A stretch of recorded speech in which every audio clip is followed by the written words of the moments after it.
Baissez-vous, baissez-vous, baissez-vous. C'était le 25 septembre 2020. Le matin, je me rends au travail. C'est à ce moment-là que les fenêtres étaient fermées, mais on entend au loin des cris. Et là, en fait, je vois mon collègue qui est totalement mais en sang. Enfin, c'est un film d'horreur.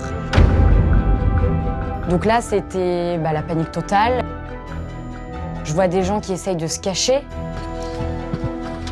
À ce moment-là, je ne savais pas qui c'était, je ne savais pas combien ils étaient, je ne savais pas les armes qu'ils avaient. C'est des terroristes, ils ont des kalachnikovs et on va tous se faire tuer. Et là, en fait, c'est là que je prends conscience vraiment que c'est peut-être mon dernier jour sur cette terre, en fait, que je vais probablement mourir. Faites gaffe. Je m'appelle Aude, j'ai été témoin d'une attaque au couteau et j'ai cru que j'allais mourir ce jour-là. C'était le 25 septembre 2020. J'étais à l'époque stagiaire dans une agence de production audiovisuelle dans le cadre de mes études de journalisme. Du coup, quand je suis arrivée, au départ, j'avais vraiment pas énormément de tâches à faire. Donc je m'ennuyais un peu et comme j'étais malade, j'ai hésité. Je commençais à me dire, bon, si ça continue, je vais rentrer chez moi. Vers 11h30, je reçois un mail de ma tutrice, comme par miracle, qui m'envoie un mail avec plein de tâches à réaliser. Et c'est à ce moment-là que on entend au loin, les fenêtres étaient fermées, mais on entend au loin des cris. Sauf que les cris continuent, sont de plus en plus rapprochés, de plus en plus affolés. Donc là, on commence tous un peu à se regarder dans l'agence en mode mais qu'est-ce qui se passe? J'ai un de mes collègues qui accourt à la fenêtre pour voir ce qui se passe et au bout de 2 secondes, il tourne la tête en me regardant. Il a vraiment fait une tête d'enterrement, j'ai compris que c'était vraiment super grave. Il déboule les escaliers et là j'entends des bruits de tables, de chaises. En fait, il était en train de tout balancer contre la porte pour nous barricader. Et je me suis dit mais qu'est-ce qui se passe? Il y a des gens qui vont venir nous tuer ou quoi? Donc là c'était la panique totale. Les gens commencent à s'agiter un peu dans tous les sens. Je vois des gens qui essayent de se cacher. Donc moi je me dis je vais faire pareil. Je commence à me cacher dans ce qu'on appelle une cabine téléphonique. Et donc voilà, c'est une toute petite pièce avec un hublot transparent. Donc je me cache dedans quelques secondes, j'essaie de regarder ce qui se passe. Là, je comprends qu'en fait, il y a tous mes collègues qui se réfugient sur le toit. À ce moment-là, je ne savais pas qui c'était, je ne savais pas combien ils étaient, je ne savais pas les armes qu'ils avaient. C'est des terroristes, ils ont des kalachnikovs et on va tous se faire tuer. En allant sur la terrasse, sur le toit en fait de l'immeuble, et là en fait c'est là que je prends conscience vraiment que c'est peut-être mon dernier jour sur cette terre en fait, que je vais probablement mourir. Baissez-vous, baissez-vous, baissez-vous. Là je me suis dit en fait ma vie elle dépend plus de moi, c'est eux qui décident. S'ils veulent me tuer, ils pourront le faire. C'est très bizarre comme sensation parce qu'en fait on a plein d'images qui nous viennent en tête. Je me suis imaginé à mon propre enterrement, j'imaginais mes proches, comment ils allaient réagir. Donc on est tous sur le toit à ce moment-là. Moi, par instinct de survie, j'imagine, je commence à regarder un peu pour voir s'il y a des cachettes, mais il n'y a rien, c'est un toit d'immeuble, c'est tout lisse, c'est tout plat. Tout ça, ça se passe franchement en 2-3 minutes. Ça va super vite. Je cherchais un endroit pour me cacher. J'allais de l'autre côté du toit pour essayer de voir, sans trop me pencher dans la rue, pour voir la distance avec le sol, si je pouvais sauter, si je pouvais m'agripper à un arbre. Et là, en fait, je me dis, mais en fait, t'as rien. En fait, là, s'ils arrivent, c'est foutu, vous êtes tous morts.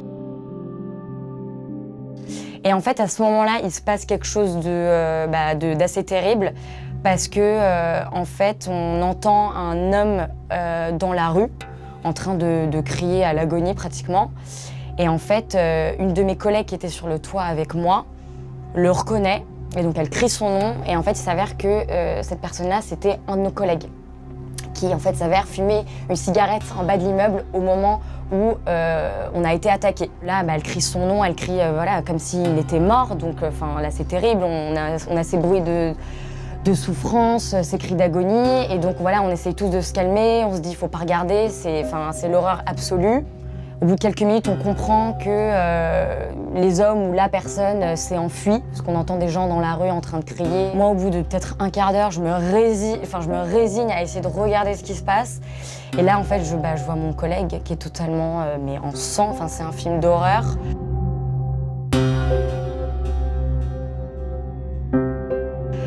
Fort heureusement pour lui, il y a une riveraine qui est venue à son secours et qui l'a rapatrié près de son jardin, devant son immeuble, en attendant les secours. Donc là, à ce moment-là, il y a la pression qui redescend un peu, mais on ne sait pas s'il y a d'autres victimes, s'il va s'en sortir, donc c'est un peu compliqué.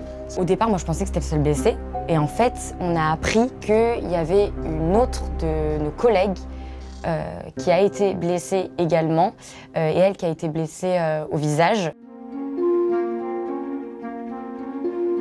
De mémoire, on est quand même resté presque peut-être une heure entre le moment où en fait la police est arrivée pour... En fait, la police d'abord, fallait qu'elle quadrille tout le secteur, fallait vérifier qu'il n'y ait pas d'autres complices.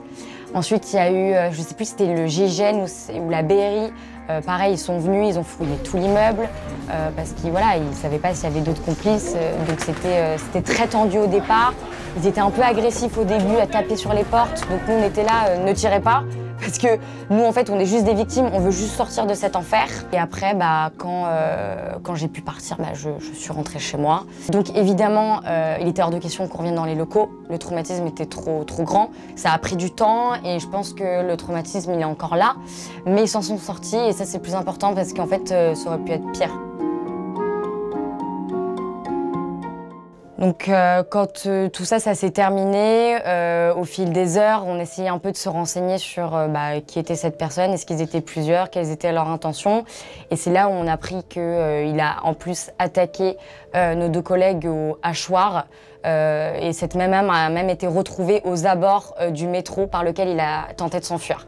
Donc c'est très fort comme image, il y avait des photos qui circulaient en plus. Donc c'est une arme qui laisse pas indifférent.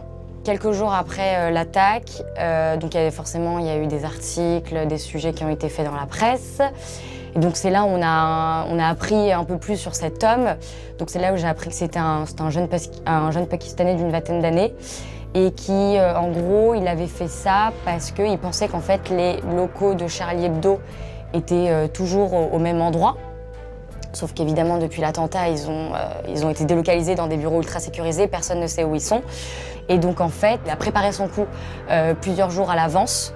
Il a vu 2 personnes en bas de l'immeuble, il pensait que c'était des gens qui travaillaient pour Charlie Hebdo, et c'est pour ça qu'il les a attaqués. Et il voulait mettre le feu à l'immeuble. Ça, c'est pas très sympathique. J'avais envie de mettre un visage sur lui, donc je suis allée voir sa photo.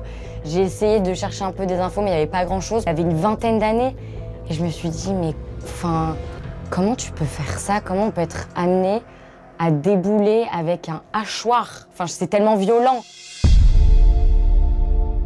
J'aurais pas dû être là ce jour-là, parce que j'étais malade, donc j'aurais dû rester chez moi. Mais d'un côté, je considère que j'ai eu une petite étoile, parce que si on m'avait pas envoyé ce mail avec toutes ces tâches à accomplir, je serais rentrée chez moi. Et en fait, l'heure correspond au moment où il y a eu l'attaque, donc j'aurais pu totalement être à la place de mes collègues. À l'époque, donc c'était déjà il y a 4 ans, on s'était dit qu'avec la deuxième attaque, après Charlie Hebdo et ça, il y aurait probablement plus d'entreprises qui voudraient avoir ces locaux dans cet immeuble parce que le poids de l'histoire, le poids du drame et de la tragédie est beaucoup trop lourd et que finalement ce lieu c'est presque devenu un sanctuaire, c'est un lieu de recueillement en fait. Il y a des choses terribles qui se sont passées là-dedans et c'est peut-être mieux qu'il n'y ait plus de bureaux. Voilà, c'est un lieu symbolique en fait aujourd'hui.